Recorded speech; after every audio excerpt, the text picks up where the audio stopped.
हर दिन हम अपने मोबाइल या लैपटॉप पर कुछ ना कुछ कर ही रहे होते हैं। वो चाहे वीडियो देखना हो, शॉपिंग करना हो, ऑनलाइन ट्रांजैक्शन करना हो या फिर कोई और काम, हम आजकल हर चीज के लिए इंटरनेट का इस्तेमाल करते हैं। लेकिन क्या आपने कभी सोचा है कि ये सब मुमकिन कैसे होता है? जब आप एक बटन दबाते हैं और दुनिया के किसी कोने से जानकारी आपके मोबाइल या लैपटॉप पर आ जाती है, तो इसके पीछे कौन सी तकनीक काम कर रही होती है? क्या आपने कभी ये जानने की कोशिश की है कि इंटरनेट चलता कैसे है? ये जानने से पहले इंटरनेट क्या है, ये समझते हैं। आसान शब्दों में बताने जाऊं तो इंटरनेट बहुत सारे नेटवर्क को मिलाकर बनता है। तो अब सवाल ये है कि नेटवर्क क्या है? नेटवर्क दो और उससे ज्यादा कंप्यूटर को मिलाकर बनता है। मतलब हम जब दो कंप्यूटर को आपस में जोड़ देते हैं, जैसे कि वो दोनों आपस में डेटा शेयर कर सके, उसे ही एक नेटवर्क कहा जाता है। जैसे कि हम कोई वीडियो या फाइल शेयर करने के लिए क्विक शेयर और शेयर इट जैसे ऐप की यूज करके दो मोबाइल को आपस में जोड़ते हैं, तो वो दो मोबाइल को आप एक नेटवर्क बोल सकते हो। इसी तरह बहुत सारे छोटे या बड़े नेटवर्क मिलके एक इंटरनेट बनाते हैं। अब आते हैं हमारे सवाल पर वापस कि ये इंटरनेट काम कैसे करता है।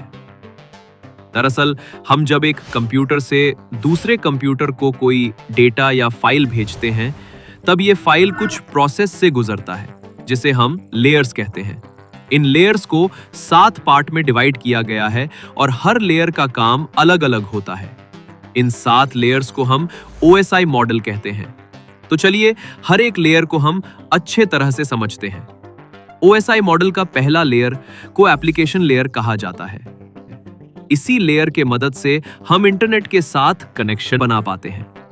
तो अगर हम एप्लीकेशन लेयर को डिफाइन करना चाहें, तो उसका डेफिनेशन कुछ इस प्रकार होगा। Application layer provides N interface between user application and the network. मतलब एप्लीकेशन लेयर वो लेयर है जो यूजर एप्लीकेशन जैसे यूट्यूब, फेसबुक और ब्राउजर्स को इंटरनेट के साथ कनेक्ट करने के लिए एक ब्रिज के जैसे काम करता है। इस लेयर में और एक इंटरेस्टिंग काम होता है जिसे हम डेटा फिल्टरिंग कहते हैं। तो चलिए इसे एक अच्छे एग्जाम्पल के साथ समझते हैं।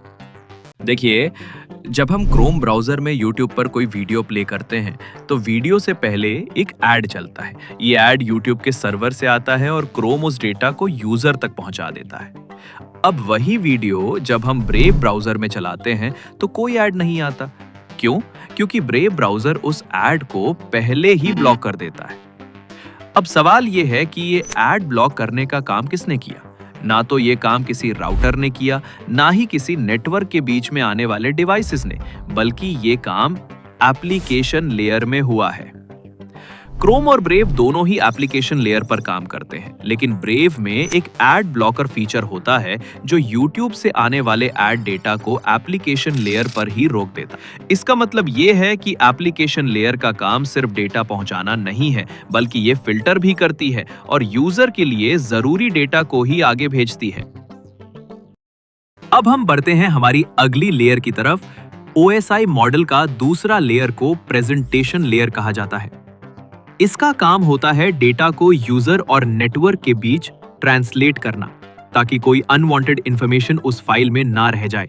दरअसल जब हम किसी फोन या कैमरा में कोई फोटो क्लिक करते हैं, उस फोटो में कैमरा का कुछ इंफॉर्मेशन के साथ साथ कुछ ऐसा डेटा भी होता है जिसे सामने वाला सिस्टम डिकोड नहीं कर सकता, या फिर आप ऐसे भी बोल सकते हो कि उस डेटा का कोई रिक्वायरमेंट नहीं होता। इन्हीं सब डेटा को फिल्टर करने में प्रेजेंटेशन लेयर बहुत बड़ा रोल प्ले करता है। ये लेयर का कुछ और भी काम होता है, जैसे डेटा एन्क्रिप्शन एंड कंप्रेशन। आप लोग तो जानते ही हो, जब डेटा इंटरनेट में ट्रैवल करता है तो थर्ड पार्टी एक्सेस का खतरा बना रहता है। तो इस खतरे का सामना करने के लिए प्रेजेंटेशन लेयर उस डेटा को एन्क्रिप्ट भी करता है। चलिए अब बात करते हैं डेटा कंप्रेशन के बारे में। इसे आप एक रियल लाइफ सिनेरियो से कनेक्ट कर सकते हो। आपने नोटिस किया होगा, जब आप व्हाट्सएप में कोई फोटो या वीडियो सेंड करते हो तो उसका साइज छोटा हो जाता है, क्योंकि उस डेटा को कंप्रेस किया जाता है ताकि फास्ट ट्रांसमिशन हो और इंटरनेट में ज्यादा ट्रैफिक ना बढ़े। तो कुल मिलाकर हम इस लेयर की डेफिनेशन बताना चाहें तो presentation layer is responsible for data formatting, encryption and compression. It acts as a translator between the application layer and the network, ensuring data is in a suitable format for both the sending and receiving applications. अब चलिए समझते हैं OSI model का तीसरा layer यानी session layer के बारे में। हम जब भी किसी वेबसाइट पर लॉगिन करते हैं, ऑनलाइन मीटिंग करते हैं या फिर वीडियो कॉल करते हैं, कनेक्शन बीच में कट ना हो जाए, इसका ध्यान रखता है सेशन लेयर। दरअसल आप जब किसी भी सर्वर या कंप्यूटर से कनेक्ट होते हो तो सेशन लेयर आपको एक टनल प्रोवाइड करता है जिसके थ्रू आप अपने सारे डेटा का ट्रांसमिशन करते हो। इसे और अच्छे से समझने के लिए आप बचपन वाला वो कप और वायर वाला कम्युनिकेशन सिस्टम याद करो, जहां पे दो कप को एक वायर के साथ कनेक्ट करके कम्युनिकेशन किया जाता था। यहाँ पे ये सोचो कि अगर आपके कप का वायर बीच में से कहीं टूट जाए तो आपके दोस्त की आवाज आप तक नहीं पहुंचेगी। ठीक उसी तरह अगर सेशन टूट जाए तो दो कंप्यूटर के बीच कनेक्शन भी टूट जाता है। तो सेशन लेयर को हम डिफाइन करना चाहे तो it is responsible for establishing, managing and terminating communication sessions between two devices. मतलब जब आप फेसबुक या जूम में लॉगिन करते हैं तो एक सेशन बनता है। उस सेशन में डेटा ट्रैवलिंग और सेशन को एक्टिव रखने जैसे काम सेशन लेयर मैनेज करता है। और आखिर में जब आप लॉग आउट करते हो तो सेशन को प्रॉपर्ली टर्मिनेट करने का काम यही लेयर हैंडल करता है। उसके बाद बारी आती है ट्रांसपोर्ट लेयर की। इस लेयर पे ऊपर से मिला हुआ डेटा को छोटे छोटे पैकेट में कन्वर्ट किया जाता है ताकि डेटा ट्रांसमिशन और एरर हैंडलिंग आसान हो। उसके साथ साथ उन पैकेट्स का नंबरिंग किया जाता है ताकि जब सारे पैकेट डेस्टिनेशन तक पहुंच जाएं तो उनको सही ऑर्डर में अरेंज किया जा सके। इसी लेयर में डेटा पैकेट को कौन से पोर्ट में भेजा जाएगा ये भी डिसाइड किया जाता है। अगर आप में से कोई पोर्ट क्या है नहीं जानते हो तो एक आसान से एग्जाम्पल से समझा देता हूं।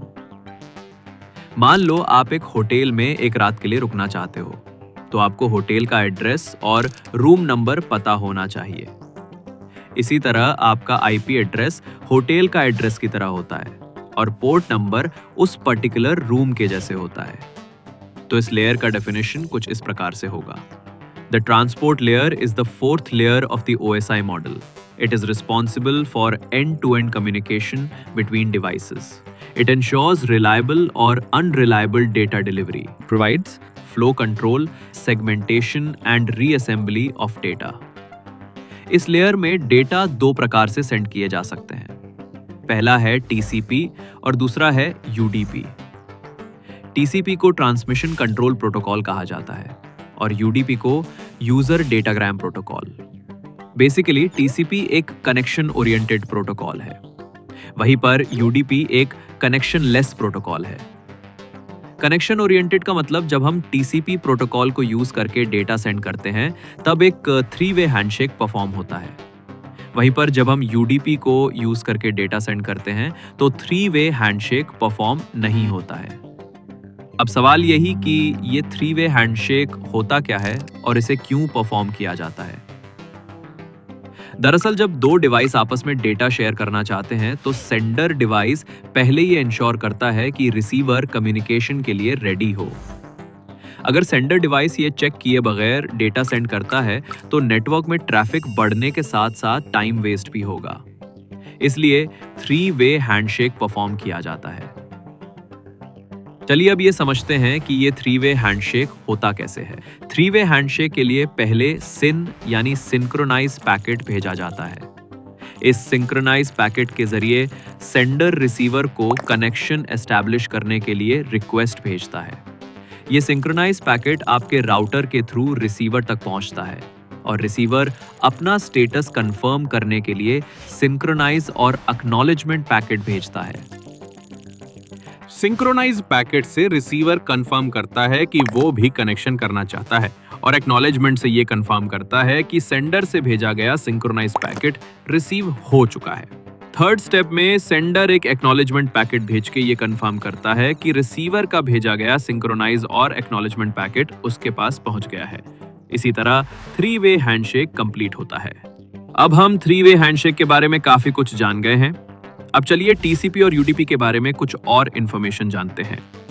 TCP रिलायबल कनेक्शन है पर यहाँ डेटा ट्रांसफर स्पीड UDP के मुकाबले कम होता है क्योंकि TCP को हर पैकेट का एक्नॉलेजमेंट का रिक्वायरमेंट होता है कनेक्शन को रिलायबल बनाए रखने के लिए। वहीं पर यूडीपी में डेटा ट्रांसफर स्पीड ज्यादा होने के साथ साथ पैकेट लॉसेस का खतरा भी बढ़ जाता है। हर प्रोटोकॉल का अपना कुछ एडवांटेज होने के साथ साथ कुछ डिसएडवांटेज भी होता है। हम हमारे रिक्वायरमेंट के हिसाब से तय करते हैं कि हमें कौन सा यूज करना है। जैसे हम web browsing, mail transferring, file transferring जैसे काम के लिए टीसीपी का यूज करते हैं और वीडियो स्ट्रीमिंग, ऑडियो कॉल और वीडियो कॉल, ऑनलाइन गेम्स जैसे काम के लिए यूडीपी का यूज करते हैं। अब डिस्कस करते हैं ओएसआई मॉडल का 5th लेयर यानी नेटवर्क लेयर के बारे में। तो हम अभी ये जानते हैं कि डेटा को ट्रांसपोर्ट लेयर में छोटे छोटे पैकेट में कन्वर्ट किया जाता है। नेटवर्क लेयर में उन्हीं पैकेट्स को भेजने में कौन सा रास्ता लिया जाए डिसाइड किया जाता है। इसके साथ ही सभी पैकेट्स में डेस्टिनेशन का एड्रेस और सोर्स का एड्रेस डाला जाता है, जिसे हम लॉजिकल एड्रेस या आईपी एड्रेस कहते हैं। तो नेटवर्क लेयर का डेफिनेशन हम कुछ इस तरह से बता सकते हैं। Network layer is responsible for routing, logical addressing and forwarding of data packets between devices across different networks. Routing और लॉजिकल एड्रेसिंग क्या है आप जान चुके हो। अब डिस्कस करते हैं forwarding of data packets across different networks के बारे में। दरअसल जब डेटा पैकेट्स को सोर्स से डेस्टिनेशन तक भेजा जाता है तो वो कई अलग अलग नेटवर्क से होकर गुजरने के बाद डेस्टिनेशन तक पहुंचता है। आप इसे एक एग्जाम्पल से ऐसे समझ सकते हैं। मान लीजिए आपने एक चिट्ठी पोस्ट की है। वो चिट्ठी पहले आपके लोकल पोस्ट ऑफिस जाती है, फिर वो बहुत सारे सिटीज या स्टेट से ट्रांसफर होकर आखिर में आपके दोस्त के घर के पास वाले पोस्ट ऑफिस में पहुंचती है।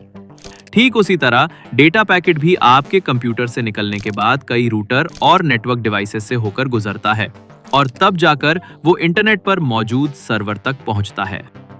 अब हम आ चुके हैं ओएसआई मॉडल की 6th लेयर पर, जिसे कहा जाता है डेटा लिंक लेयर। हमें अभी जाना कि नेटवर्क लेयर ये तय करती है कि डेटा को किस रास्ते से भेजा जाए, लेकिन सवाल ये है कि वो डेटा उस रास्ते पर आगे कैसे बढ़ता है। हमारे पहले वाले एग्जाम्पल को याद कीजिए, जहां हम पोर्ट नंबर को समझाने के लिए एक होटल का एग्जाम्पल ले चुके हैं। वहां पर हमने होटल के एड्रेस को आईपी एड्रेस और होटल के रूम को पोर्ट नंबर मारा था। पर क्या होटल का एड्रेस और रूम नंबर पता होने से आप होटल तक पहुंच जाओगे? नहीं, आपको होटल तक पहुंचने के लिए एक गाड़ी की जरूरत होगी। ठीक वैसे ही आईपी एड्रेस और पोर्ट नंबर पता होने के बाद भी डेटा को मूव कराने के लिए जरूरत होती है राउटर, मोडेम और स्विचेस जैसे डिवाइसेस की। तो डेटा लिंक लेयर में इन डिवाइसेस का एड्रेस डेटा पैकेट को बताया जाता है, जिसे हम कहते हैं मैक एड्रेस। हर डिवाइस का मैक एड्रेस यूनिक होता है, ठीक वैसे जैसे हर मोबाइल का आईमी नंबर होता है। अगर आप में से कोई नहीं जानता कि मैक एड्रेस क्या होता है तो मैं शॉर्ट में समझा देता हूँ। मैक एड्रेस भी आईपी एड्रेस की तरह एक पहचान होता है, जिससे हम किसी भी डिवाइस को यूनिकली आइडेंटिफाई कर सकते हैं। लेकिन इन दोनों में एक बड़ा फर्क होता है। आईपी एड्रेस एक वर्चुअल एड्रेस होता है, जबकि मैक एड्रेस एक फिजिकल एड्रेस होता है। आईपी एड्रेस नेटवर्क के हिसाब से बदलता रहता है, पर मैक एड्रेस परमानेंट होता है, ये चेंज नहीं होता। अब बात करते हैं डेटा लिंक लेयर के कुछ और इंपॉर्टेंट कामों की, जैसे कि एरर कंट्रोल और फ्लो कंट्रोल। जब डेटा बहुत सारे नेटवर्क से होकर गुजरता है तो वो इलेक्ट्रिकल सिग्नल्स, रेडियो वेव्स और लाइट पल्सेस के संपर्क में आता है। इन सिग्नल्स की वजह से डेटा बिट्स में गड़बड़ी आ सकती है, जिसे हम कहते हैं एरर बिट्स या corrupted bits. Data link layer in errors को डिटेक्ट और करेक्ट करती है ताकि रिसीवर को सही डेटा मिले। जब एक सेंडर डेटा भेज रहा होता है और रिसीवर उसे रिसीव कर रहा होता है तो ये जरूरी होता है कि रिसीवर की स्पीड भी लगभग बराबर हो। अगर सेंडर बहुत तेजी से डेटा भेजे और रिसीवर धीमा हो तो डेटा लॉस या करप्शन हो सकता है। इस प्रॉब्लम को हैंडल करता है फ्लो कंट्रोल। अब बारी है ओएसआई मॉडल की आखिरी लेयर की, जिसे कहा जाता है फिजिकल लेयर। ये वो लेयर है जो एक्चुअल डेटा को बिट्स यानी जीरोज और वंस में कन्वर्ट करती है और उसे फिजिकल मीडियम पर भेजती है। और यही बिट्स फिर इलेक्ट्रिक सिग्नल्स, लाइट सिग्नल्स या रेडियो वेव्स के रूप में रिसीवर तक पहुंचती हैं।